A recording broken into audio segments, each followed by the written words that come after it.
Ladies and gentlemen, first of all, let me say what an honor and privilege is to speak to you here today in Budapest. CPAC Hungary is not just another political gathering. Since its first event in 2022, it has grown into a meeting point for a global revival. A global revival rooted in sovereignty, freedom, prosperity, security, and the renaissance of the Western civilization of both sides of the Atlantic. The theme of this year's conference, The Age of Patriots, couldn't be more timely.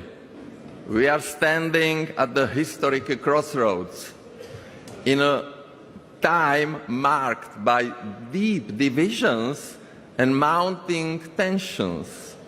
The liberal global order is under strain. The elites who built and profited from this system now look on in disbelief, confusion, and anger at its falls apart. But they have only themselves to blame. They betrayed the citizens who trusted them. They turned their backs on the voters who put them in office. They eroded the very foundation that once made Europe proud, strong, and great.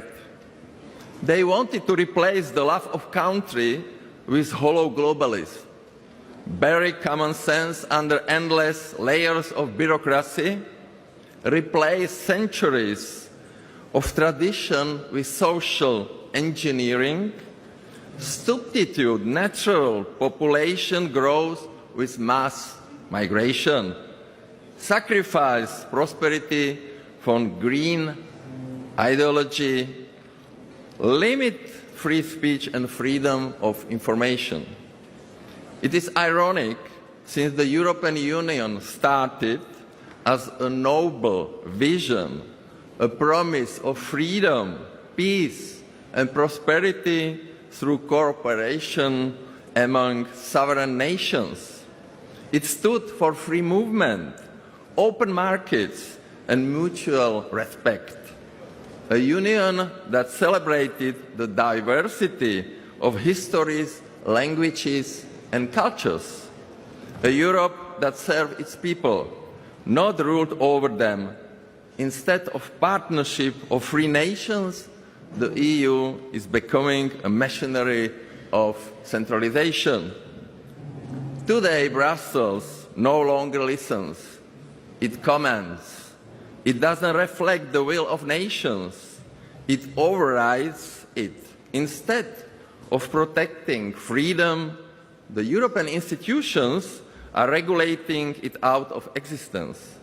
Instead of empowering citizens, they empower unelected bureaucrats and activist networks. The more diverse Europe becomes in voices, cultures, and opinion, the more the Commission strives to crush that diversity into the single ideological mold. National sovereignty is not seen as a virtue to protect, but as an obstacle to overcome. Democratic disagreement is slandered as populist or extremist. The message is clear: obey or be punished, and isolated. This is technocracy without a soul. Europe doesn't lack treaties, reports, or regulations. It lacks leadership. It lacks vision. It lacks courage. Let me give you 3 examples to illustrate what Europe has become. First, the Digital Service Act. Under the guise of fighting disinformation, it brings censorship in through the back door. Platforms are pressured to remove not just illegal content, but what Brussels calls harmful a vague, subjective term that can mean anything and nothing. Under this law, dissent can become punishable offense. I never thought I would see the day when people in Europe are being investigated or even jailed for opinions expressed online. This isn't about safety, it's about silencing. Second, the Green Deal. What began as an environmental effort has morphed into top-down social experiment. Emissions rule that burden industry, small businesses, and even ordinary citizens and families. Bans that cripple the car industry, policies that hurt ordinary people while pretending to save the planet. While China expands its coal and nuclear power plants, we make ourselves poorer, imagining others will follow. This is not sustainability, it's economic self-sabotage, dressed up as an environmental virtue. Third, the Migration Pact. Solidarity, they call it, but real solidarity is voluntary. This is coercion. The pact imposed migrant quotas and fines on states that refuse to comply. It strips nations of the right to control their own borders. A loss of sovereignty, it treats migration not as a policy to be managed, but as a force to be accepted. But uncontrolled migration is not compassion, it's negligence. It undermines cohesion, public safety, and national identity. All of these points to deeper problem. The elites in Brussels have replaced merit with ideology. They have substituted freedom with surveillance. They have abandoned culture in favor of identity politics. They walk of value but undermine the very foundation of our civilization: family, community, tradition, faith. They no longer defend our heritage. They apologize for it. Instead of protecting Europe, they deconstruct it.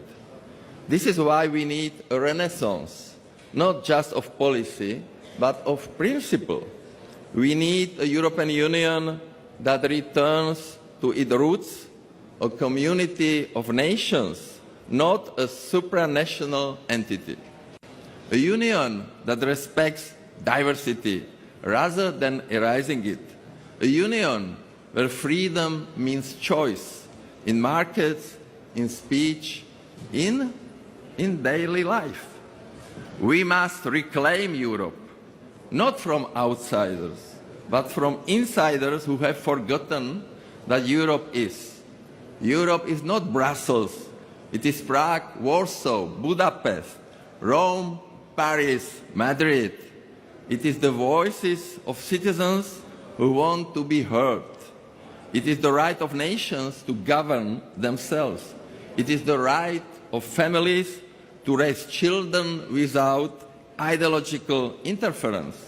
It is the right of individuals to speak, worship, and live without fear of punishment for having the wrong opinions. The age of patriots has begun, not because we want to divide Europe, but because we want to save it. We want a Europe where cooperation is voluntary, where leadership means accountability, where progress is grounded in reality, not ideological zealotry. Ladies and gentlemen, the tide is turning. We must stand firm. The challenges are great, but the cause is greater.